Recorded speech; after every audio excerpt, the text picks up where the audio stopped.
This week, I sat through a vendor presentation, and one of the things the presenter said was, well, we can't all be Agile purists. And I thought that was a very interesting little derogatory cutting remark on his behalf, because the only other time I've ever heard that in my career was also a derogatory term that was coming from a project manager saying, oh, I've got all these Agilists are trying to tell us how to run our projects, but they're all purists. They don't know how to live in the real world. That was the context of that conversation. And it's such a biting remark that it just sticks out at me of like, this person's going out of their way. They're not just like throwing trash out of the window of their moving car. No, they're targeting it. Yeah, they're going out of their way to drive through my neighborhood to throw it on my lawn. That's the equivalent. So if they're labeling Agilists as purists, I in turn want to say they're probably naysayers.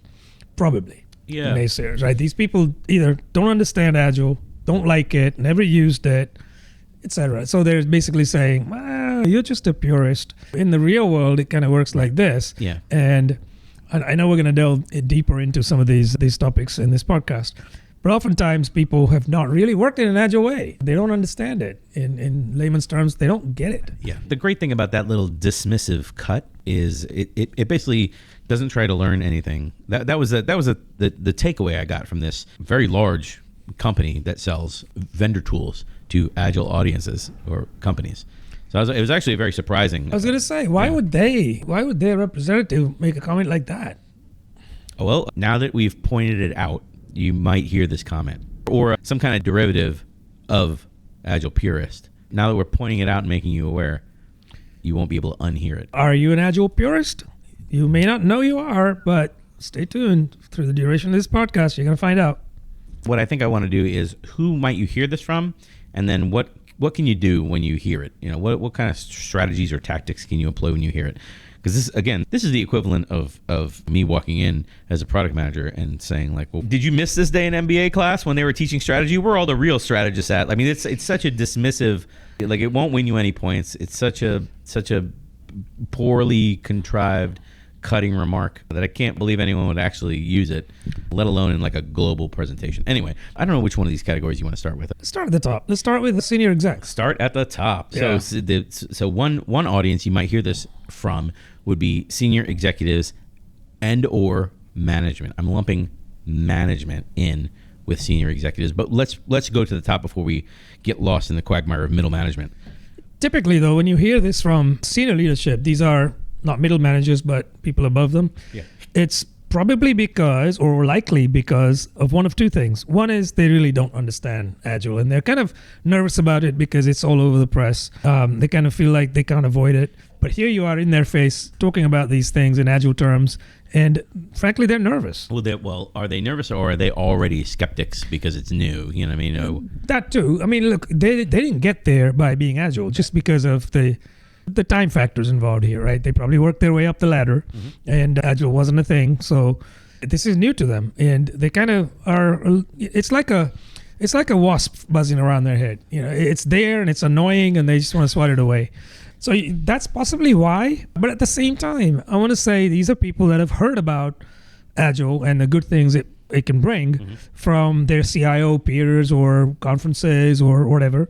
So they want to give you some airtime, but they've already made their decision as to where they're coming from, right? Prove it to me first. Not, maybe this will work for us, let's try it. They're not coming from that perspective, at least initially.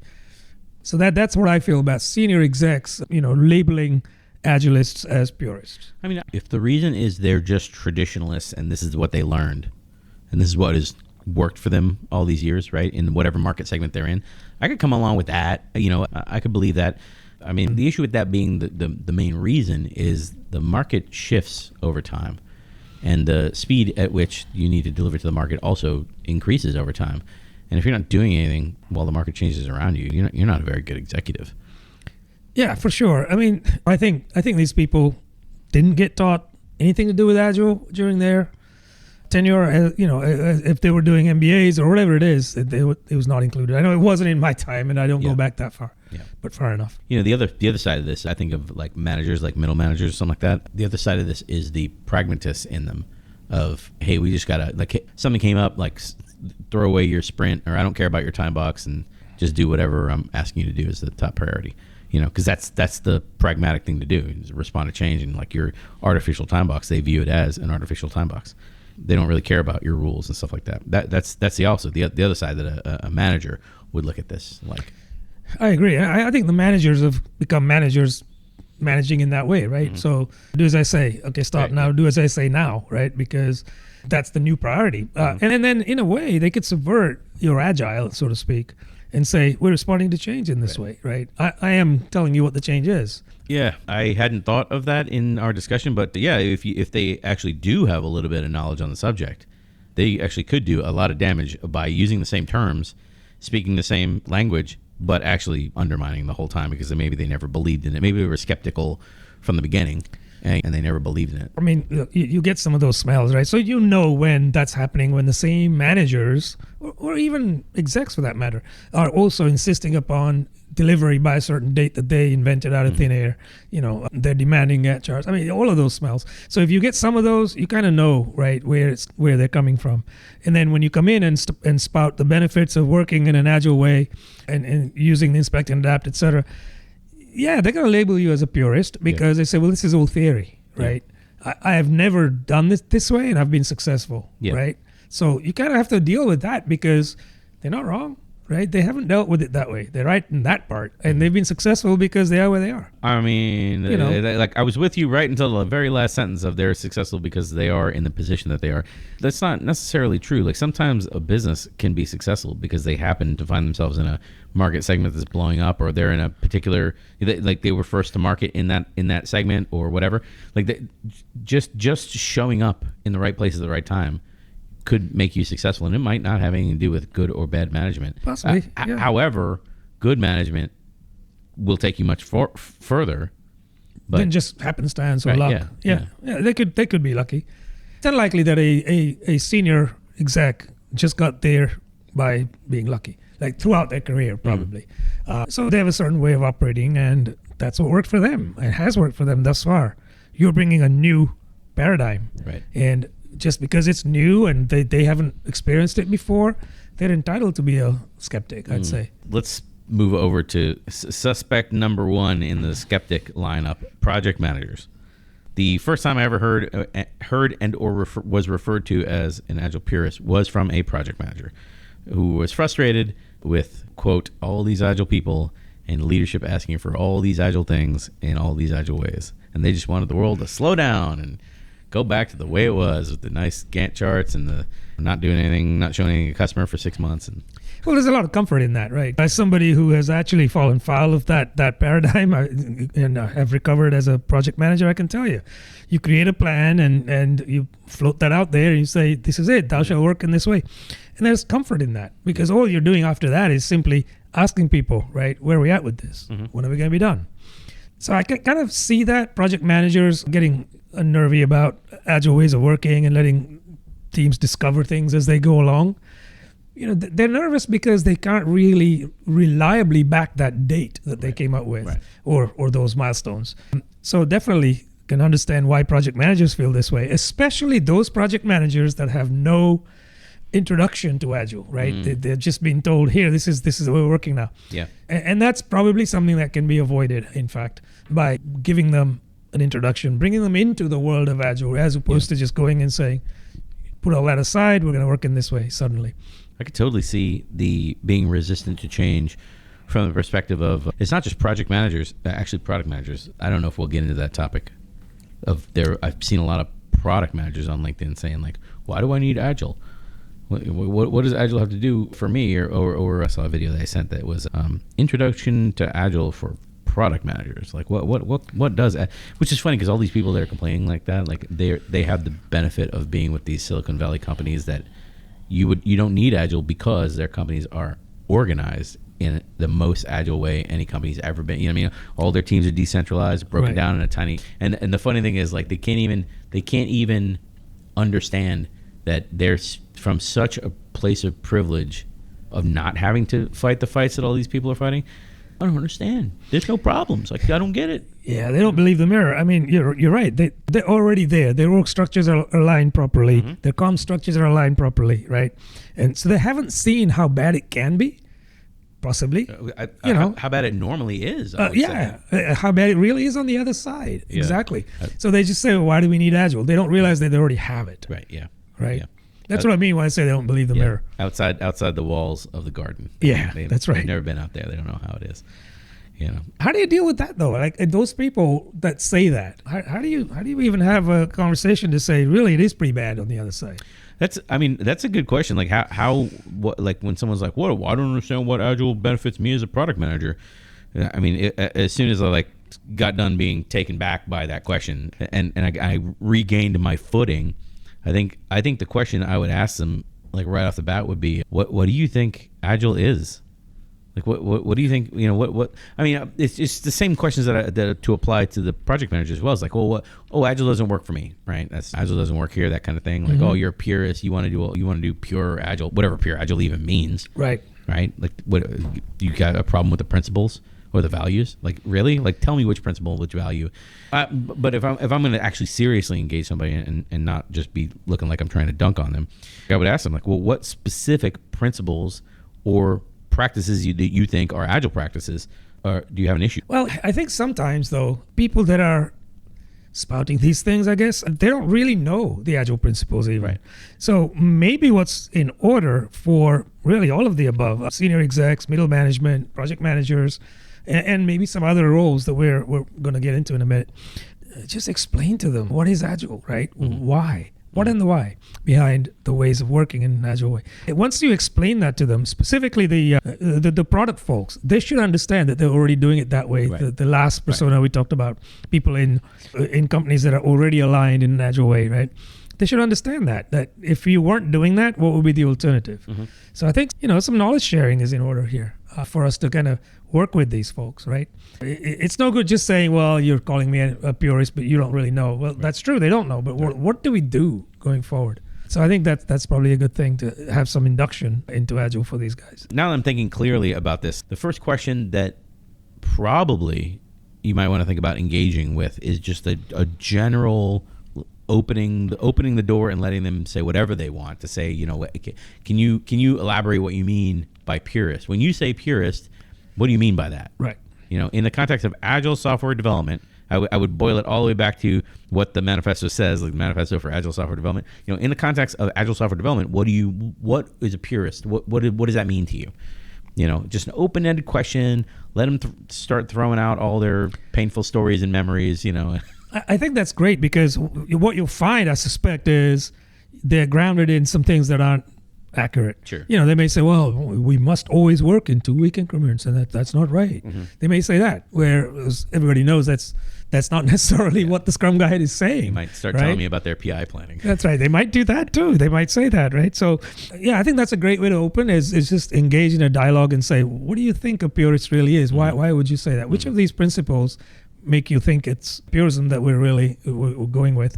But I still stand by the fact that people that when they say that, well, not only have they've never worked in an Agile way, but or not recently, but they don't understand what it is. So let's make them understand what it is. Yeah, I wonder if there's a good 10-minute what is Agile software, there is. like the Agile Manifesto explained kind of. Well, there's a couple of things, right? So I think if you look at things like lower level, if you look at what is Scrum, things like that, you've got those beautiful animated videos that Henrik Nyberg has done. Yeah. But recently I came across another set, which will come to me in a minute, but they were fantastic when it comes to looking at the Agile principles and what people think they mean versus what they really mean. So people's distortions of these principles. It's by Sjoerd Nyland, and he created this PDF called Uncommon Sense. He goes through observations, what principles they align to, and why people think what they think. It's fantastic. I strongly recommend it.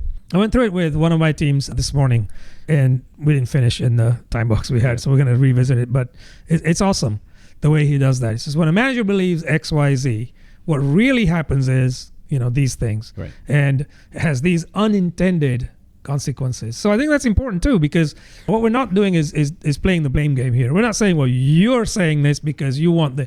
We're not doing that. We're simply saying, if you believe something truly, then if you're enacting on those principles that you believe, it has these unintended consequences that they're not expected to know. They're not an agilist in any shape, really, right? They're certainly not somebody who's seen various teams at various organizations, so they don't have the experience. So we can call these out. And then what Stewart does is he says, well, so that behavior aligns to this principle. Yeah. And therefore, if we do it that way, I think we have a better chance of making sure that people understand what the principles really mean, because they're not necessarily literal in that sense, right?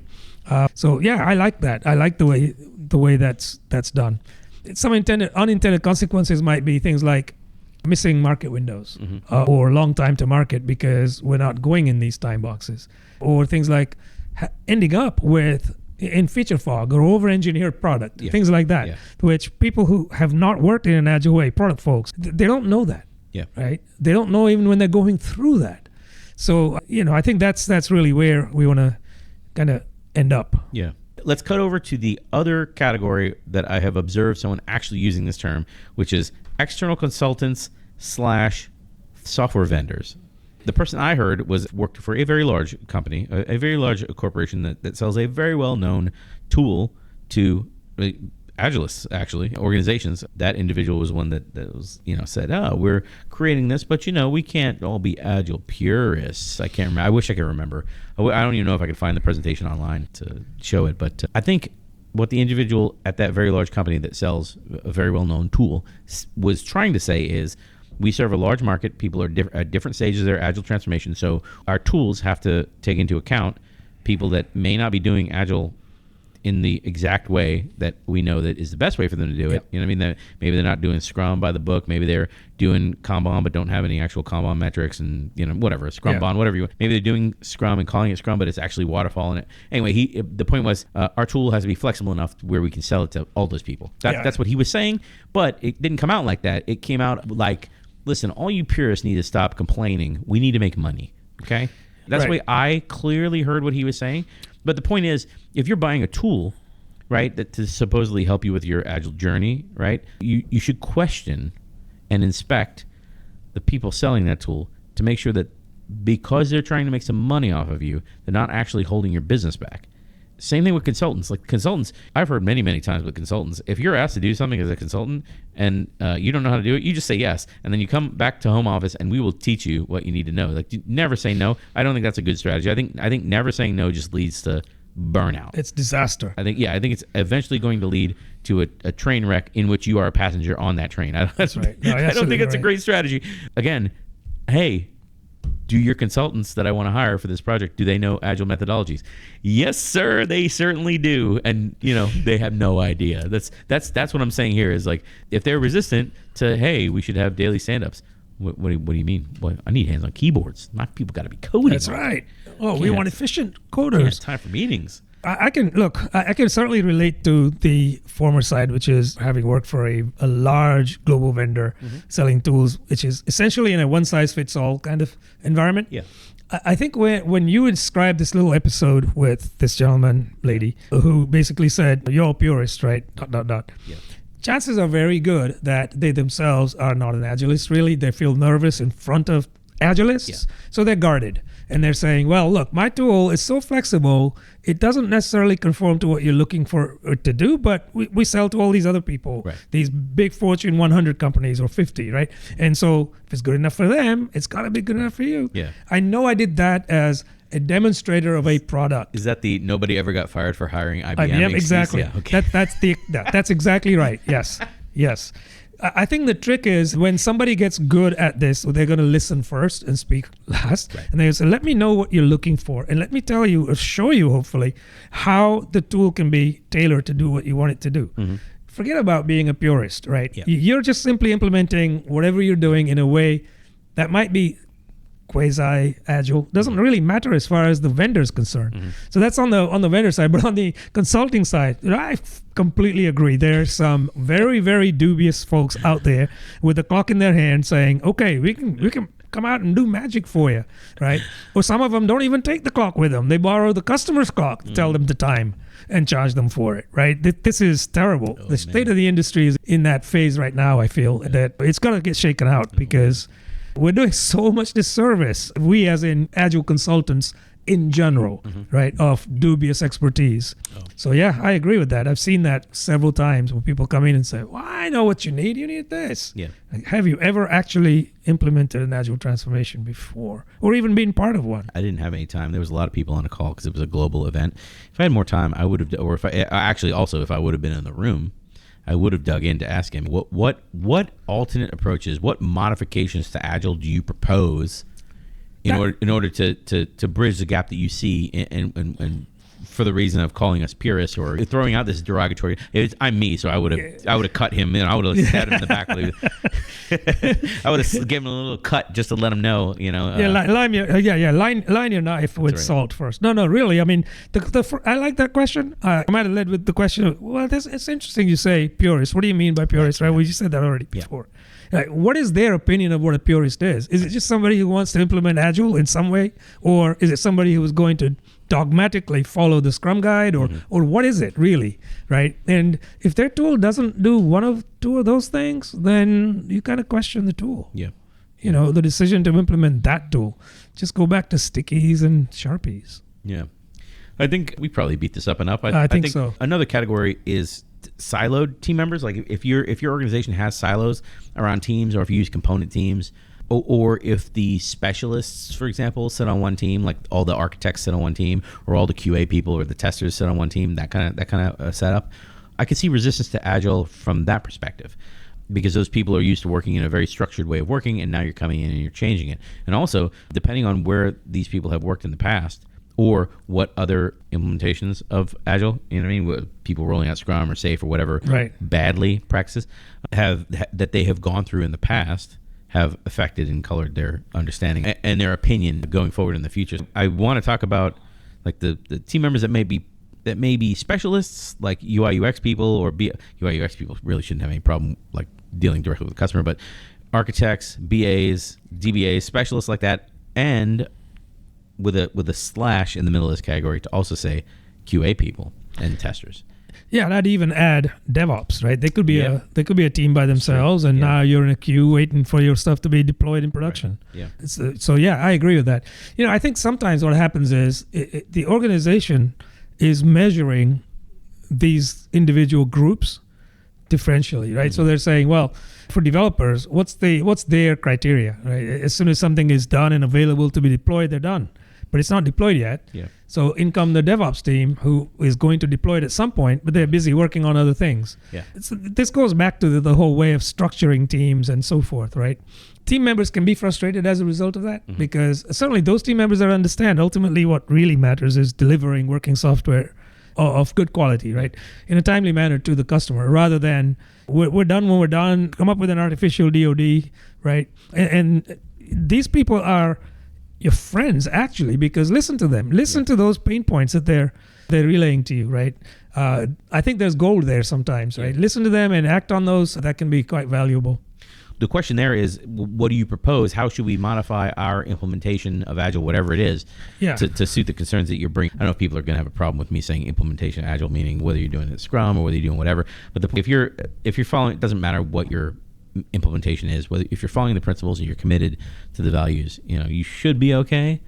But I feel if you can roll back to start with that in the question is, hey, are you aligned with these? Let's talk about that first. And now if you're talking about techniques, we can flex techniques. We can talk about techniques. Exactly. Yeah, I agree. Yeah. Just so those listening, one of the things you could do is you could have team members embed with teams. So these are specialist team members, just as on an as-needed basis even, right? So you're not necessarily saying, okay, let's just have an individual from, let's say, UX or DevOps embedded within your team for 3 days, because chances are you may not have 3 days worth of work for them, right? You don't know that. You might have more, you might have less. Yeah. So on an as-needed basis, bring them in, and then they float around, right? Yeah. So they're the floaters. There's many different ways to slice this, right? Depending on the nature of the work. I mean, if your work involves a heavy UX component, you might have them embedded in there most of the time, or even full time. Yeah. So techniques-wise, yes. I mean, there's a plethora of different solutions there. I think the point is to listen to the team members to find out why they are objecting to the Agile ways of working, right? But anyway, specifically, like only this interests me only because it's in my background. Like I could completely see them resisting, especially a team where like stuff is chucked over the fence. Oh God.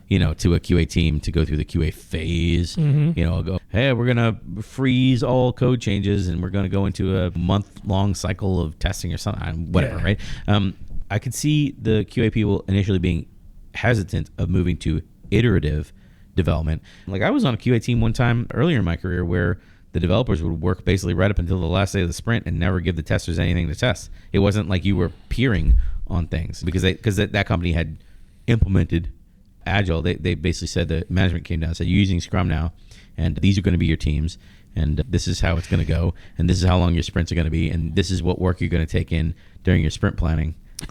So pretty much prescribe every. That was the management's idea of what Scrum. Like it had nothing to do with Scrum or Agile. Right. It had to do with the development didn't want to write PRDs anymore, and they didn't want to do a bunch of documentation at the same time as the software, and the development wanted to eat pizza at 7 a.m. and not wear pants to work. That's basically their implementation of and a lot of people on the team, QA members specifically, would get a bad taste in their mouth going to other shops after that to be like, oh boy, you guys are Agile. Oh, you know what I mean? But it's nothing anywhere near what, Agile is in principle. Or what Agile needs to be in practice, right? I mean, that's just what I call a wonky or a bad implementation of quote unquote Agile.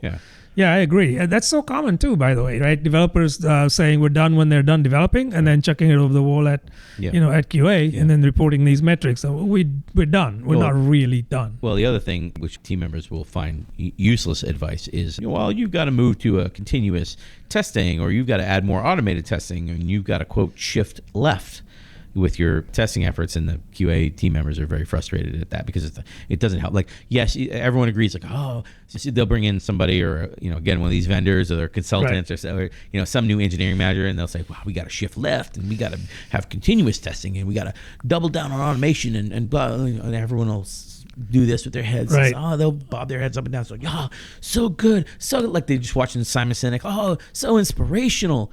And then no money goes to it, no budgeting goes to it, nobody tries to train any of the QA team members. It's just lip service. Yeah, right. It makes everyone feel good, but then again, it's these people are seen as, well, you're just resisting change. Well, it's the same as middle managers. It's like, well, did you train them on? Right. Now that you own all these quote resources. Human resources. Now that you own all these quote resources that you hire for the organization, like you have all these people that you've hired and they work for you on paper. You're their org chart. You're their boss. Yeah, reporting boss. But they don't work with you on a daily basis. They're distributed to the teams that they serve as a test expert on. So has anyone talked to these managers and sat them down to say, these are the principles of Agile. This is what typical org structures look like now that we're using distributed, decentralized type of... We did a whole podcast on team topologies. It behooves you to go out and learn a little more about how different organizational structures treat things. The old pyramid, we might get into that in the Deming podcast, the old pyramid org structure chart really doesn't help you. No, it certainly doesn't. I fully agree with that. I think one of the things that's always difficult going into an organization is looking at where they're at. I hate that term, is meet them where they're at. But figure that out and then say, well, they really don't know anything about the principles or anything like that. So give them an induction in Agile Foundations. And typically you'll find people say, well, does that mean a half-hour meeting? Well, no, it doesn't. At a minimum, it's a half a day, but ideally a full day. Yeah. You could do worse than just do the Agile Foundations course that the Scrum Alliance has, for instance. I know Scrum.org probably has something similar, but right. So do that, but they have to commit. They have to commit to these middle managers, or even senior managers for that matter. Yeah. You could do a little shorter of a stint there, but senior managers have to understand that too, so they don't just come in with their own interpretations or misinterpretations of what Agile is, and then they just drive down that path, right? So you need to kind of have a level setting there, and that is often not done, is what I find. Well, the funny thing is, like, leadership teams and executives, and when there's like a big executive changeover or a CEO changeover, whatever, they do like leadership retreats and stuff like that to talk about, well, let's align on vision and let's align on this kind of stuff. And I've never heard anyone doing like a process type of, like, treating with the same vigor of like, hey, let's redefine how our teams internally are going to work together. And that's, I don't know whether that's a failing of the modern organization is not inspecting the system. Even if we dial all the way back to Taylorism, which invented modern management, like in Taylorism, management's whole job was to inspect and adapt the system.